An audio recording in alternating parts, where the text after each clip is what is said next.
dear students, myself Gangadhar Solanke, and I welcome you all to the MCGM's virtual classroom. My dear students, today in Standard 7th History, we are going to start with the topic religious synthesis, or we are going to talk about the reformation in the field of religion. And as we know that the diversity of languages and religion is an important characteristic of the Indian society. That is what we call unity in diversity. Number of languages are there, number of religions are there, and also regional variety we can see in the different things like in food, like in clothing. So, the Indian constitution has adopted the principle of secularism, and in medieval India too, attempts to bring about religious synthesis in social life were made on the basis of this principle. And among these efforts, the Bhakti movement, Sikhism and the Sufi Sect have a significant place, because the sons from all these Bhakti movement or from Sufism or from Sikhism taught people about unity, about religious synthesis. So, these different streams of thought arose in different parts of India, and they emphasized harmony between the different sects and religions along with devotion to God. So, in this topic we shall study all these things in detail. The Bhakti movement used the common people's language instead of Sanskrit, and this helped the development of regional languages. You people already studied about this in 6th standards history, that during the ancient period people were using Sanskrit language in the field of religion, but here purposely near about all the sons used local language, and because of that people were very comfortable with that, and that is why it played an important role in the development of regional languages also. And if we go through the history of Bhakti movement, then the important thing which we have to understand here, which we have to keep in mind here, that it is believed that Bhakti movement originated in South India. The Nayanar and Alwa Bhakti movements strengthened in this region. Nayanar and Alwa, here you can see. The Nayanars were devotees of Shiva, while the Alvas were devotees of Vishnu. Now, one more thing is there. There were also attempts to consider Shiva and Vishnu as one and the same and bring them together. So, the Harihar idols which depict half Vishnu and half Shiva were produced in this period on a large scale. So, the people who are worshipping Shiva also, people were worshipping Vishnu also, and some people were worshipping half Vishnu and half Shiva. Here, as you can see on the screen, Bhakti movement in South India, Alvars, Vaishnavatis and Saivatis, Nayanas. They preached values like love of God, humanity, compassion and mercy. So, these are the values which are very important in our day-to-day life. Then in this, the next one, Ramanuja and other Acharyas strengthened the base of Bhakti movement in South India. They told people that God is for all. God does not discriminate, and this one is the very important thing. Today also we should understand that God is not for any single community or any particular religion or for any particular caste.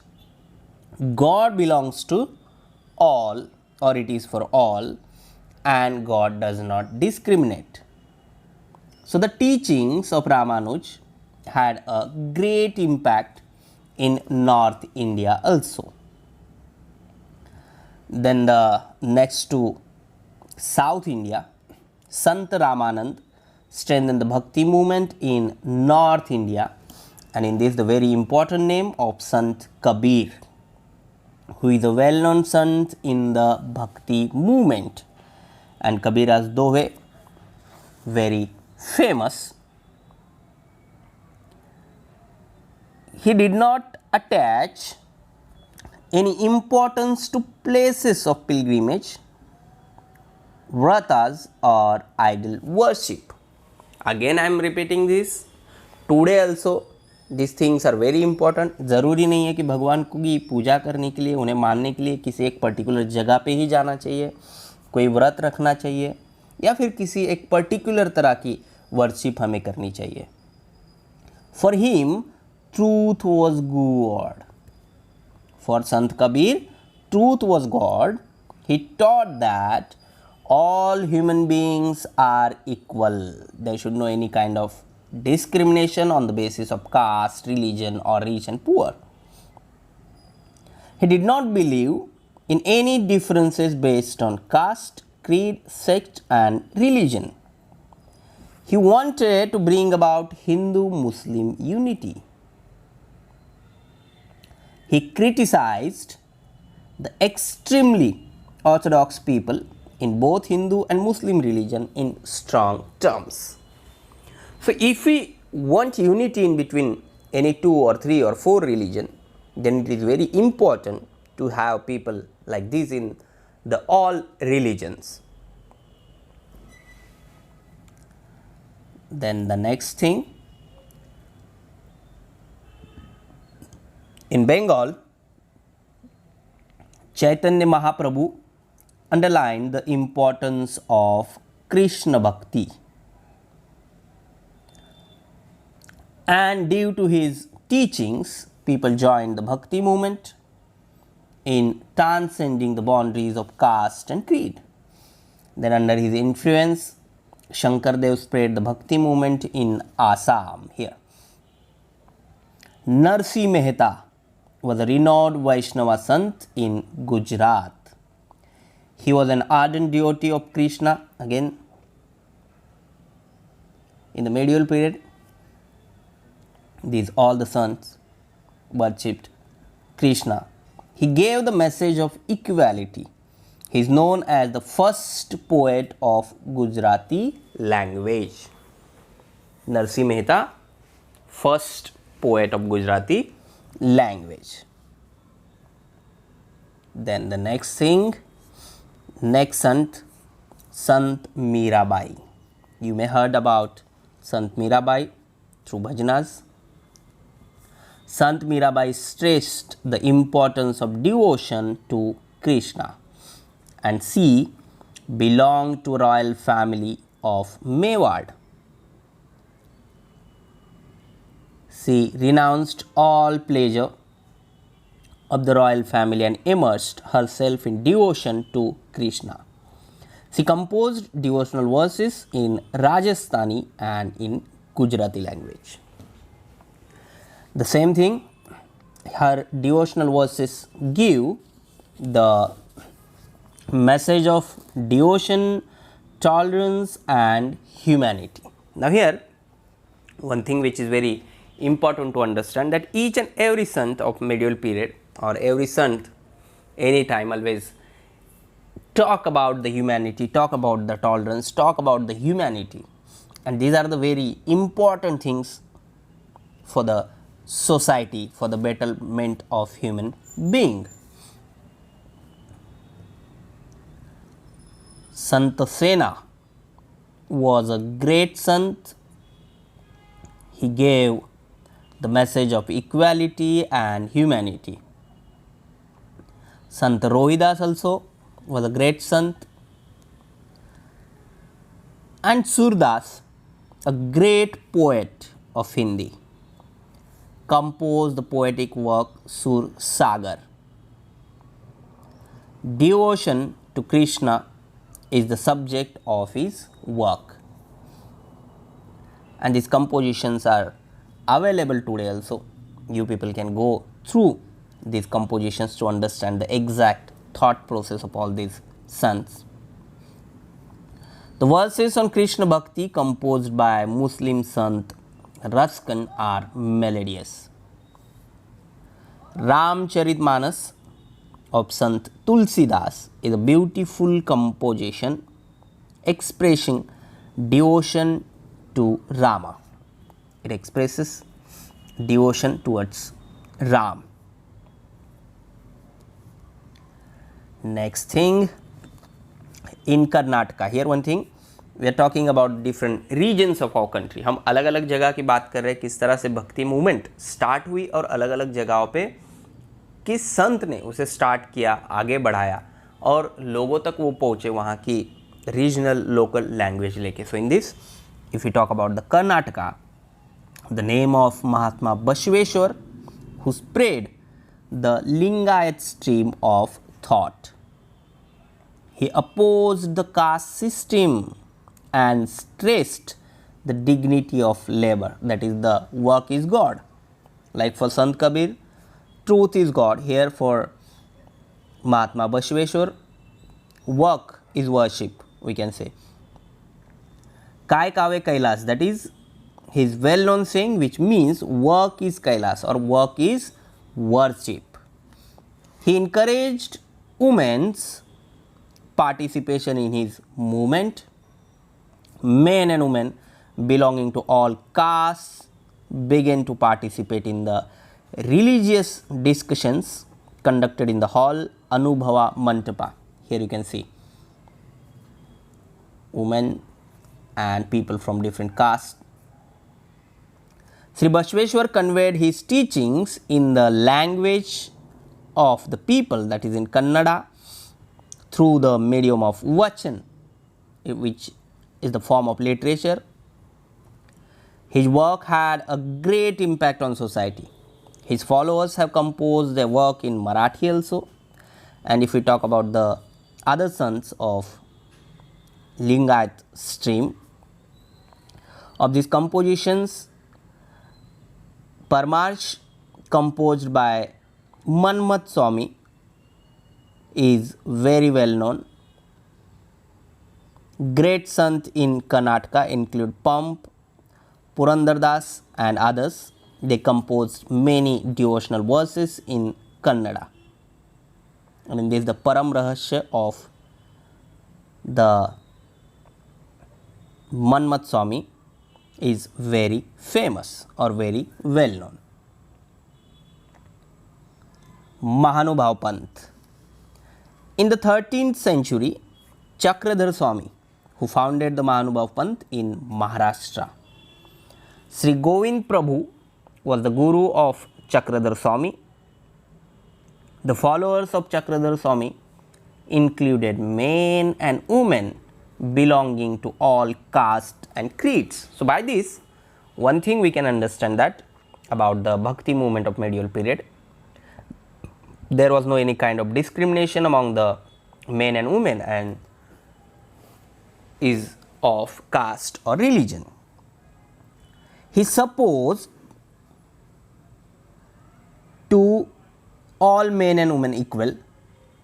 He supported equality. He travelled to all parts of Maharashtra preaching in Marathi. He preferred Marathi language instead of Sanskrit, क्योंकि संस्कृत सभी लोगों को बोलना लिखना समझना easy नहीं था, आती नहीं थी. And that's why this son started the work, the compositions in the local languages of that particular area or of that particular region. So, the literature of Mahanubhav Panth, which is available in Marathi language, and this led to the development of the Marathi language. Many works were composed in Marathi. This sect mainly spread in Vidarbha and Marathwada regions of Maharashtra.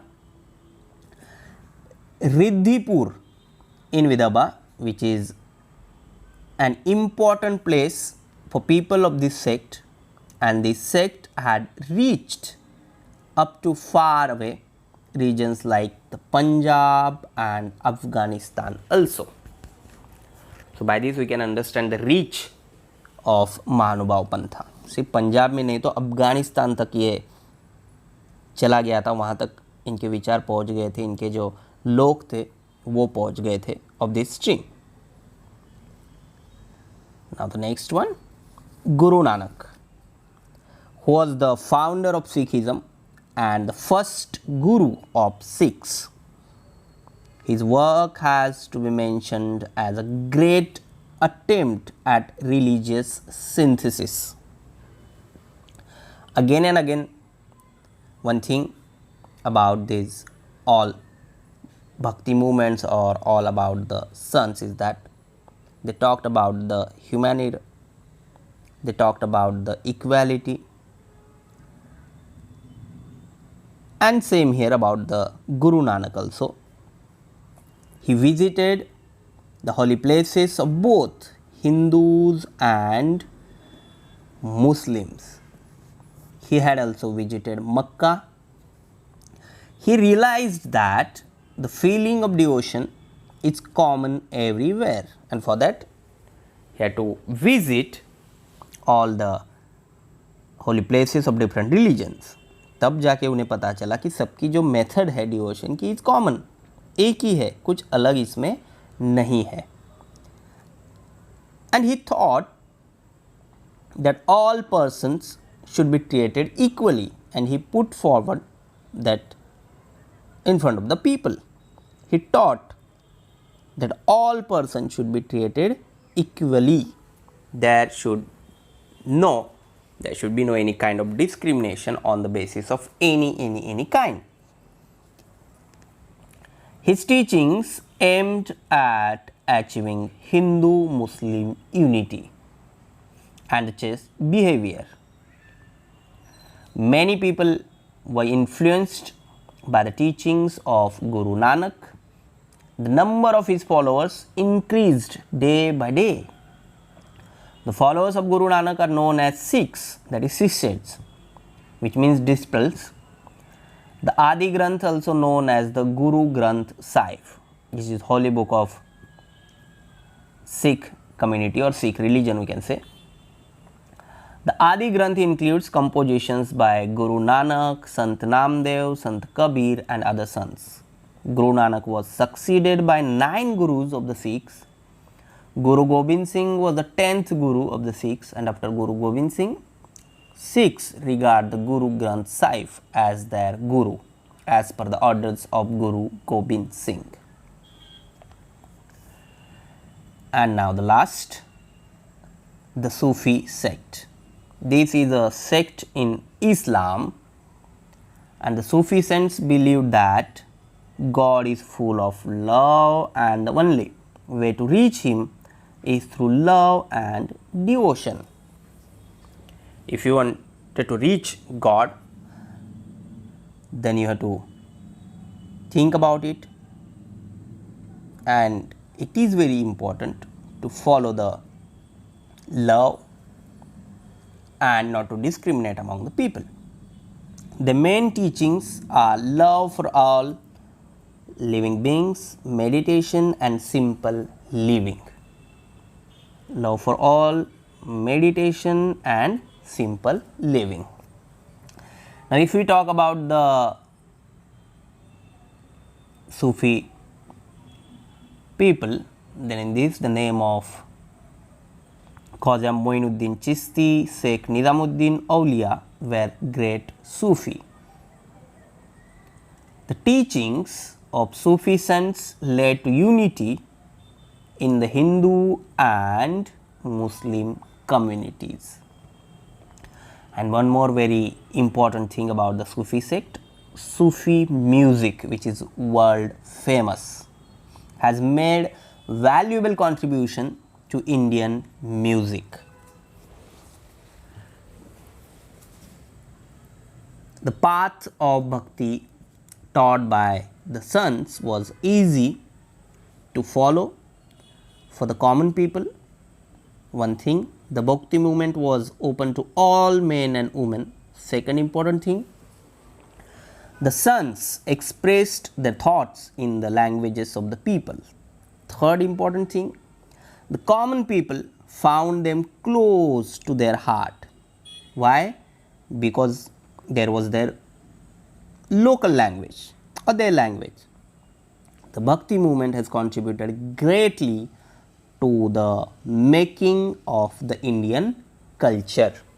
अगर हम medieval history की, medieval India की बात करेंगे तो ये सारे अलग अलग देश के रीजन में जो भक्ति मूवमेंट स्टार्ट हुआ था, सबका कहना एक ही था, इक्वालिटी होनी चाहिए, हिंदू मुस्लिम यूनिटी होनी चाहिए, डिवोशन के लिए किसी भी तरह का डिस्क्रिमिनेशन अमॉन्ग द पीपल नहीं होना चाहिए.